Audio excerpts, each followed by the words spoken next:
د غزل نه وړاندې یو دوه شعرونه دي چې زما د ژوند د رنګینو نه به ښکلا وتې وي، زما د ژوند د رنګینو نه به ښکلا وتې وي، ته چې پوښتنې له راځې ما نه به سا وتې وي.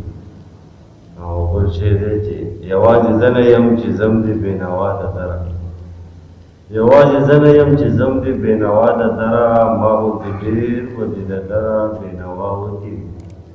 د غزل مطلب ده چې پړک شو پلوشه شوه په سکړي ماښام، پړک شو پلوشه شوه په سکړي ماښام، او دا چې راښکاره شوه په سکړي ماښام.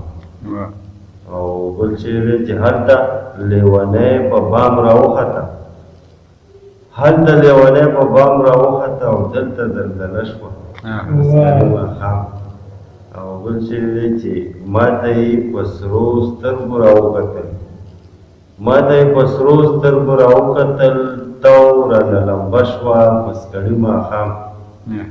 او بل شعر دی چې یاد دې غځونې پکې وکړلې، یاد دې غځونې پکې وکړلې، وینه مې توده شوه په سکړي ماښام. او بل شعر دی چې شړنګ یې چې په ناز بنګړو له ورکړلو، شړنګ یې چې په ناز بنګړو له ورکړلو، سا شلو نغمه شوه په سکړي ماښام. او بل اخري مقطع ده چې دې ما دلاور خاموش ته وخاندل، دې ما دلاور خاموش ته وخاندل، او جوړه تماشه شوه په سکړي ماښام.